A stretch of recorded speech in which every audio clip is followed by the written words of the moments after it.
when he could have potentially brought him on. But again, you know, today really is all about Celtic and completing that treble. It's a fantastic achievement. It is an example of how you should try to tackle Celtic, and Aberdeen did so well today, and other teams will maybe try and take that on board for next season. The problem is Celtic are going to go up to another level. I think what we just finished with all there is that Celtic are moving in a direction quicker than anyone else, and that's the problem, is that whether the other teams, well, they can't catch that up as quick. And with Celtic, you look to press, and the better teams will be able to do it to a certain extent. The ones who are not as good, they'll just get cut open. Yeah. Let's look outside for a moment and just sample the atmosphere as the Celtic fans celebrate the treble.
In the course of the programme, Celtic have done this with impeccable timing. The 50th anniversary, 50 years in just a couple of days since the Lisbon Lions pulled off that football fairy tale in the European Cup final against Inter Milan. And what a fitting tribute this achievement of Celtic this season is to the Lions and what they did all those decades ago. No, it's a fabulous occasion for the club, isn't it? You know, Lisbon Lions 50th anniversary. I'm going to interrupt you, Willie, because we're going to hear from Brendan Rodgers now. Brendan, very well done and a huge congratulations to you. Can you first of all just sum up your emotions? There's probably so many emotions go through my mind, but I thought we deserved it in the end. It was a very, very tough game, as you'd expect the final to be. The first half was a little bit nervy from us. We didn't quite pass it so well. We give credit to Aberdeen for that. I said at half time we just needed to stay calm, and eventually, because they man mark, eventually, you know, the space will open up, because if you keep moving the ball and move it quickly, then players can start to tire. And I think that's what happened as the second half wore on, and our only disappointment was that we didn't score more goals. But an incredible way to win a cup final right at the end, and really happy for the players and the supporters. Great day for the club. Treble Invincibles, all sorts of records broken this year. You said to me a few months ago that you had 7 targets. How many did you tick off? We ticked off 6 of those. 1 that we didn't, and then we obviously added a few more as we went along.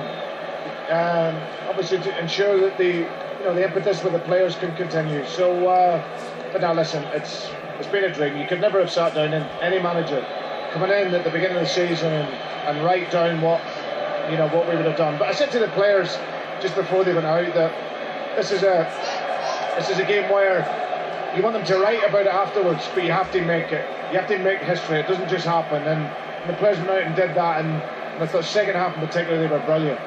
You've now written your own name in Celtic's history. It's a club that appears to have fallen in love with you, and I get the feeling that you have fallen in love with the club. No, I was born into Celtic. There's been no groan. There's only pride for me, and it's a huge privilege to manage Celtic. I was born into a Celtic family, and always wanted to manage Celtic, but to come here now, it just was the right time, I think, for everyone, myself, the club. And now we've created an identity this season that allows us to hopefully build on this and improve over the coming years. But to achieve what we did this year is a really spectacular achievement, and it's surreal, really. Yeah, you've been so focused for so long. Just finally, do you think you'll allow yourself to wind down and relax? Yes, no, I need a rest. It's been myself, the staff, and the players. It's been so intense since the middle of June. I'll be tired, that's for sure. The work that we've all put in, but now we need to get away, have a breather. 6 weeks' time, there's a Champions League qualifier. So yeah, but we look forward to that. Congratulations again, Robert. Thanks, Chris.